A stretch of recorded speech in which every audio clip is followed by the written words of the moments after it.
Sir cinema release ಆಗಿದೆ ನಿನ್ನೆ, ಇವತ್ತು ಹಾಸ್ಪಿಟಲಿಂದ ಬಂದಿದ್ದೀರಾ ಅಂದ್ಕೊಂಡಿದ್ದೀನಿ.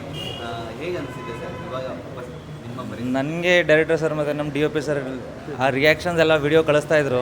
ನಂಗೆ ಲಿಟ್ರಲಿ ನೆನ್ನೆನೇ ಮನೇಲಿ ಕೂರೋಕ್ಕಾಗ್ತಿಲ್ಲ, ನಾನು ಹೇಳ್ತಾ ಇದ್ದೀನಿ ನಾನು ಬರ್ತೀನಿ ಅಂತ. ಬಟ್ ಡಾಕ್ಟರ್ ಇವ್ರಿಗೂ ಸ್ಟ್ರಿಕ್ಟಾಗಿ ಹೇಳಿದರು, ದಯವಿಟ್ಟು ಪಬ್ಲಿಕಲ್ಲಿ ಜಾಸ್ತಿ ಹೋಗಬೇಡಿ ಅಂತ. ಬಟ್ ಆದ್ರೂ ಇವತ್ತು ಕಂಟ್ರೋಲ್ ಮಾಡೋಕ್ಕಾಗಲಿಲ್ಲ. ತುಂಬ ಒಳ್ಳೆ ರೆಸ್ಪಾನ್ಸ್ ಬರ್ತಿದೆ.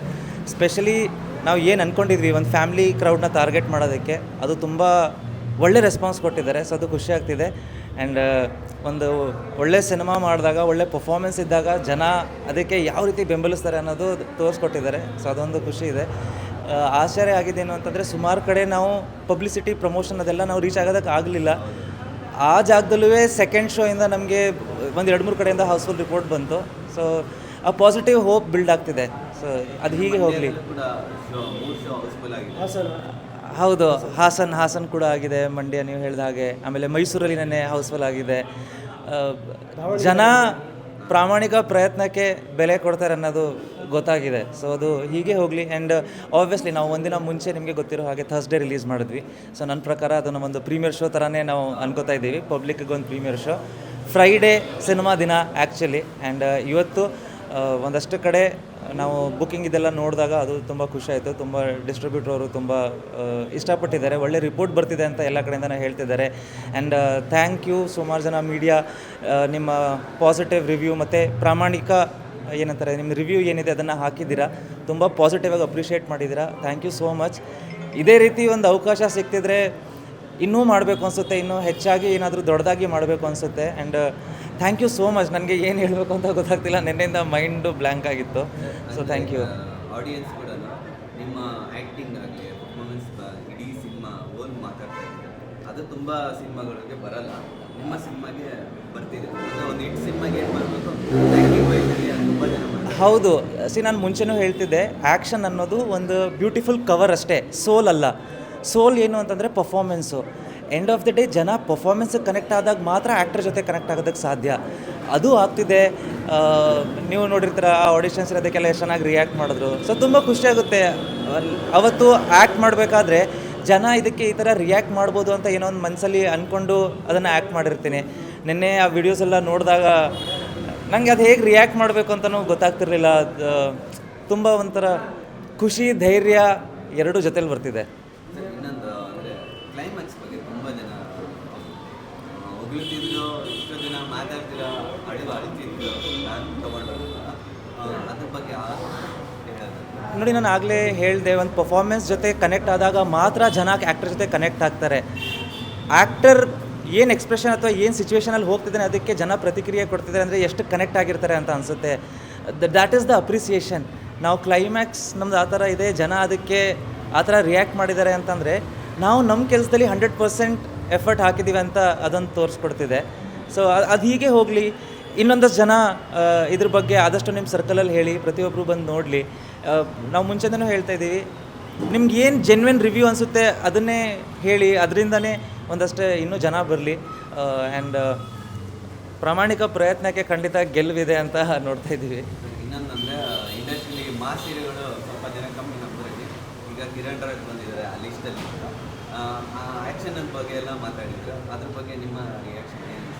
ನೀವು ಕೇಳಿದಾಗ ನಿಮ್ಮ ಮೈಂಡ್ಸೆಟ್ ಏನೆಲ್ಲ ಆ್ಯಕ್ಷನ್ ಅಂತ ನನಗೆ ಒಂದು ಹೊಸ ಪ್ಲ್ಯಾಟ್ಫಾರ್ಮ್ ಅಂತ ಪರಿಚಯ ಆದಾಗ ನಾನು ಸ್ಟಾರ್ಟಿಂಗಿಂದನೇ ಅದನ್ನು ಕಲಿಬೇಕು, ಚೆನ್ನಾಗಿ ಮಾಡಬೇಕು, ನಾನು ಮಾಡೋ ಪ್ರತಿ ಪಾಸ್ಚರ್ ಕರೆಕ್ಟಾಗಿರಬೇಕು ಅಂತ ಒಂದಷ್ಟು ಟ್ರೈನಿಂಗ್ ಎಲ್ಲ ಮಾಡಿದೆ. ಅದ್ರದ್ದೆಲ್ಲ ರಿಸಲ್ಟ್ ಇವತ್ತು ಅಷ್ಟು ಚೆನ್ನಾಗಿ ಅದು ಕಾಣ್ತಿದೆ. ನಮ್ಮ DOP ಅವರಿದ್ದಾರೆ, ರಾಘವೇಂದ್ರ B. ಕೋಲಾರ್ ಅವರು. ನೀವು ನೋಡಿರ್ತೀರ ಪ್ರತಿ ಫೇಮಲ್ಲೂ ಎಷ್ಟು ರಿಚ್ಚಾಗಿ ನನ್ನ ತೋರಿಸ್ಕೊಟ್ಟಿದ್ದಾರೆ, ಎಷ್ಟು ಮಾಸಿಯಾಗಿ ತೋರಿಸ್ಕೊಟ್ಟಿದ್ದಾರೆ. ಅಷ್ಟೇ ಇನ್ನೊಂದು ಕ್ಯಾರೆಕ್ಟ್ರಲ್ಲಿ ನನ್ನ ಅಷ್ಟೇ ಗ್ಲಾಸಿಯಾಗಿ ತೋರಿಸ್ಕೊಟ್ಟಿದ್ದಾರೆ. ಸೊ ಕೇಳಬೇಕು, ಜಸ್ಟ್ ಈಗ ಸಿನಿಮಾದಲ್ಲಿ ಕಾಣ್ತಾ ಇದೆಯಲ್ಲ, ಅದ್ರ ಹಿಂದೆ ಅವ್ರು ಮಾಡ್ಕೊಂಡಿದ್ದ ತಯಾರಿ, ಆ ಸೆಟ್ಟಲ್ಲಿ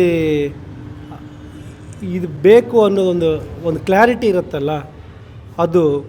ಆಮೇಲೆ ಅದಕ್ಕೆ ಅವರು ಸ್ಟಡಿ ಮಾಡಿದ್ದು, ರಿಸರ್ಚ್ ಮಾಡಿದ್ದು, ತುಂಬ ಕೆಲಸ ಮಾಡಿದ್ದಾರೆ. ನಾನು ತುಂಬ ಕಡೆ ಸಿನಿಮಾದ ಬಗ್ಗೆ ಮಾತಾಡಿದ್ದೀನಿ.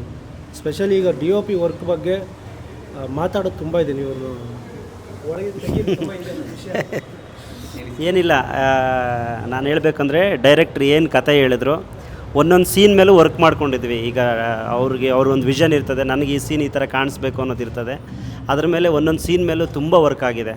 ಅದು ನಿಜವಾಗ್ಲೂ ಈಗ ನಾವು ಸ್ಕ್ರೀನ್ ಮೇಲೆ ನೋಡ್ತಿದ್ರೆ ಈಗ ನಮಗೆ ಹೀರೋ ಮಾಸಾಗಿ ಕಿರಣ್ ಮಾಸಾಗಿ ಕಾಣಿಸ್ಬೇಕು ಅನ್ನೋದು ನಾವು ಫಸ್ಟ್ ಡಿಸ್ಕಷನ್, ಅದು ಅವ್ರು ಮಾಸಾಗಿ ಕಾಣಿಸ್ಬೇಕು ಅನ್ನೋದು. ಅದಕ್ಕೆ ನಾವು ಅವ್ರಿಗೆ ಗಡ್ಡ ಒಂದು 2-3 ತುಂಬ ಉದ್ದ ಬಿಟ್ಟು ಕಟ್ ಮಾಡಿಸಿ, ಇದು ಬೇರೆ ಬೇರೆ ಲುಕ್ ಅನ್ನಿಸ್ತದೆ, ಇದು ಬೇರೆ ಯಾವುದೋ ನೆನಪು ಮಾಡಿಸುತ್ತೆ, ಅದನ್ನೆಲ್ಲ ತೆಗೆದಾಕಿ ಅದಾದಮೇಲೆ ಒಂದು ಕಟಿಂಗ್ ಮಾಡ್ಸೋಕ್ಕೆ ರಾತ್ರಿ 12 ಗಂಟೆವರೆಗೂ ನಾನು ಸರ್ ಎಲ್ಲ ಡಿಸ್ಕಷನ್ ಮಾಡಿ 12 ಗಂಟೆಲಿ ಕಟಿಂಗ್ ಮಾಡಿಸಿದ್ದೆ ಅವ್ರಿಗೆ. ಈ ಥರದೆಲ್ಲ ವರ್ಕು ಇವತ್ತು ಸ್ಕ್ರೀನ್ ಮೇಲೆ ನೋಡಿದ್ರೆ ತುಂಬ ಚೆನ್ನಾಗಿ ಕಾಣುತ್ತೆ. ಅಷ್ಟು ಬಹುಪಾಲು ಅವ್ರದ್ದೇ ಇದೆ. ನಾವು ಸ್ವಲ್ಪ ಚಾಲೆಂಜ್ ತುಂಬ ಜನ ಕಿರಣ್ ರಾಜ್ ಅದು ಹೆಂಗ್ರಿ ನೀವು ಮಾಸ್ ಹೀರೋ ಮಾಡಿ ತೋರಿಸ್ತೀರಾ, ಚಾಕ್ಲೇಟ್ ಬಾಯ್ ಹಂಗೆ ಹಿಂಗೆಲ್ಲ ಹೇಳಿದ್ರು. ನನಗೆ ಅರ್ಧ ಧೈರ್ಯ ಕೊಟ್ಟಿದ್ದೆ ಅವರೇ, ಬನ್ನಿ ಸರ್ ಮಾಡೋಣ ತೋರಿಸ್ತೀನಿ ನಾನು. ನೆನ್ನೆ ಉತ್ತರ ಸಿಕ್ಕಿದೆ ಅಂತ. ಹಾಂ ಹೌದು. ಆ್ಯಂಡ್ ನೆನ್ನೆ ನೀವು ಎಲ್ಲ ಇದ್ರಿ ಅನಿಸುತ್ತೆ, ಅಬ್ಸರ್ವ್ ಮಾಡಿರ್ತೀರ, ಪ್ರತಿ ಟೆಕ್ನಿಷಿಯನ್ ಹೊಗಳಿದ್ದಾರೆ. ಅದು ಯಾರು ನಮ್ಮ ಅಯ್ಯೋ ಡೈರೆಕ್ಟ್ರ್ ಐ ಲವ್ ಯು ಅಂತ ಫುಲ್ಲು ನಾನು ವಿಡಿಯೋ ನೋಡಿ. ಅಂದರೆ ನೀವು ಯೂಶ್ವಲಿ ಅಬ್ಸರ್ವ್ ಮಾಡಿರ್ತೀರ, ಹೀರೋ ಹೊಗಳೋದು, ಹೀರೋಯಿನ್ ಹೊಗಳೋದು, ಆ ಥರ ಹೀರೋಯಿನ್ ಮೇಲೆ ಫುಲ್ ಲವ್ ಅಂತ. ಡೈರೆಕ್ಟರ್ ಮೇಲೆ ಲವ್ ಆಗೋಗಿದೆ ಅಂದರೆ ಯಾವ ರೇಂಜಿಗೆ ಅವ್ರಿಗೆ ಕನೆಕ್ಟ್ ಆಗಿರುತ್ತೆ. ಆ್ಯಂಡ್ ಪಾಪ ಅದೇನಾಗಿದೆ ಅಂತಂದರೆ ಅವ್ರು ಯಾರೋ ಅವ್ರಿಗೆ ಕನೆಕ್ಟ್ ಮಾಡ್ಕೊಂಡು ಬಿಟ್ಟಿದ್ದಾರೆ ಕಥೆನ. ಫುಲ್ ಅಳ್ತಾ ಇದ್ದು ಆಚೆ ಬಂದು, ಇದು ಯಾರು ಕೂಗಾಟದ ಕೇಳಿಸ್ತಾ ಇತ್ತು ನನಗೆ, ಯಾರಿದೆ ಏನೋ ಅಂತ ನೋಡಿದ್ರೆ ಫುಲ್ ಎಕ್ಸೈಟ್ ಆಗಿಬಿಟ್ಟಿದ್ದಾರೆ. ಅಂದರೆ ನೋಡಿ, ನಾವು ಫಸ್ಟ್ ಇಂಟರ್ವ್ಯೂಯಿಂದನೇ ಎಲ್ಲ ಕಡೆ ನಾವು ಅದೇ ಹೇಳ್ತಿದ್ವಿ, ಪ್ರತಿಯೊಬ್ಬರಿಗೂ ಅವ್ರದ್ದೇ ಕತೆ ಅನಿಸುತ್ತೆ. ಸನ್ನಿವೇಶ ಬೇರೆ ಇರ್ಬೋದು, ಬಟ್ ಅವ್ರ ಸುತ್ತಮುತ್ತ ಆ ಒಂದು ಸ್ಕೇಲ್ ಅಂತ ಇರುತ್ತಲ್ಲ, ನಾವು ಪಡ್ತಿರೋ ಪರಿಶ್ರಮ ಅಥವಾ ಎಷ್ಟು ನಮ್ಮನ್ನ ತಡೀತಿರುತ್ತೆ ಒಂದು ಸಮಾಜ ನಮ್ಮದು ಒಂದು ಬದುಕೋಸ್ಕರ, ಅದೆಲ್ಲ ಪ್ರತಿಯೊಬ್ಬರಿಗೂ ಕನೆಕ್ಟ್ ಆಗುತ್ತೆ ಅಂತ. ಆ್ಯಂಡ್ ಅದು ಕನೆಕ್ಟ್ ಆಗಿರೋದಕ್ಕೆ ಜನ ಅಲ್ಲಿ ನಗ್ತಾರೆ, ಅಲ್ಲಿ ಅಳ್ತಾರೆ, ಆ್ಯಂಡ್ ಕ್ಲೈಮ್ಯಾಕ್ಸ್ ನೀವು ಹೇಳ್ದಾಗೆ ಸೈಲೆಂಟ್ ಆಗೋಗ್ತಾರೆ. So thank you so much ಎಲ್ಲರಿಗೂ. ಸೊ ಇನ್ನೊಂದು ಅಂದರೆ ದರ್ಶನ್ ಸರ್ಗೂ ರಾಣಿಗೂ ಏನೋ ಒಂದು ಸಂಬಂಧ ಇದೆ. ನೀವು ಸಿನಿಮಾ ನೋಡಿದ್ದೀರಾ? ಗೊತ್ತಾಗಿರುತ್ತಲ್ಲ, ಪಾಪ ಜನ ನೋಡಲಿ ಅಲ್ವಾ. ಅಂದರೆ ಆಲ್ಮೋಸ್ಟ್ ಈಗ ಎಲ್ಲರಿಗೂ ಗೊತ್ತಾಗಿದೆ, ರಾನಿ ಅನ್ನೋದು ರಾಘವ ಅನ್ನೋ ಒಬ್ಬ ಪಾತ್ರ ಅವನಿಗೆ ದೊಡ್ಡ ನಟನಾಗಬೇಕು ಅಂತ ಇರುತ್ತೆ. ಆ್ಯಂಡ್ ಪ್ರತಿಯೊಬ್ಬ ನಟನಿಗೂ ಒಬ್ಬರು ಮೇಲ್ ಸ್ಥಾನದಲ್ಲಿದ್ದಾಗ ಅವ್ರನ್ನ ನೋಡಿದಾಗ ನನ್ನ ಲೈಫು ಈ ಥರ ಆಗಬೇಕು ಅನ್ನೋದು ಒಂದು ಹುಟ್ಕೊಳ್ಳುತ್ತೆ. ಸೊ ನಿಮಗೆ ಗೊತ್ತಿರೋಗೆ ರಾನಿನೂ ದರ್ಶನ್ ಸರ್ ಫ್ಯಾನು. ಅಂದರೆ ನಿಮ್ಗೆ ಕನೆಕ್ಟ್ ಅಂದರೆ ನಿಮ್ಗೆ ಅವ್ರ ಫ್ಯಾಮಿಲಿಗೂ ನೀವು ತುಂಬ ಕನೆಕ್ಟ್ ಇದ್ದೀರಾ. ಹೌದು ಹೌದು. ಮೀನಮ್ಮ ಅವ್ರ ಜೊತೆ ತುಂಬ ಕನೆಕ್ಟ್ ಇದ್ದೀರಾ. ಹೇಗೆ ಅನ್ಸುತ್ತೆ ಸರ್ ಅವರು ಈಗ ಅವ್ರ ಬಗ್ಗೆ? ಅಂದರೆ ಅವ್ರು ನನ್ನ ಮನೆಗೆ ಕರೆಸಿ ಅಷ್ಟು ಚೆನ್ನಾಗಿ ಟ್ರೀಟ್ ಮಾಡಿ ವೆಲ್ಕಮ್ ಮಾಡಿದ್ರು. ನಾನು ಬೆಳಿಬೇಕು ಅಂತ ಅವರು ಅಷ್ಟೊಂದು ಹಾರೈಸ್ತಿದ್ರು. ಮೀನಮ್ಮ ಅವರು ಆಗಾಗ ಫೋನ್ ಮಾಡಿ, ಇಲ್ಲ ಮಗು ನಿನಗೆ ತುಂಬ ಟ್ಯಾಲೆಂಟ್ ಇದೆ, ನೀನು ಬೆಳಿಬೇಕು, ಆ ಥರ ತುಂಬ ಮನಸ್ಸಿಂದ ಅವರು ಹಾರೈಸ್ತಿದ್ರು. ಸೊ ನಾನು ಹೇಳಬೇಕು ಅಂತಂದರೆ ನಮ್ಮ ಕಡೆಯಿಂದ ಒಂದು ತುಂಬ ಸಣ್ಣ ಟ್ರಿಬ್ಯೂಟ್ ಅವ್ರಿಗೆ ಅಷ್ಟೇ. ಸರ್ ಕೊನೆಯದಾಗಿ ಹಾಸ್ಪಿಟಲಿಂದ ಬಂದಿದ್ದೀರಾ, ನಿಮಗೆ ಇಷ್ಟ ಆದ ಫ್ಯಾನ್ಸ್ ಇರ್ತಾರೆ, ಆಡಿಯನ್ಸ್ ಇರ್ತಾರೆ, ಕೊನೆಯದಾಗಿ ರಿಕ್ವೆಸ್ಟ್ ಅನ್ನೋದು ಏನಿರುತ್ತೆ ನಿಮಗೆ?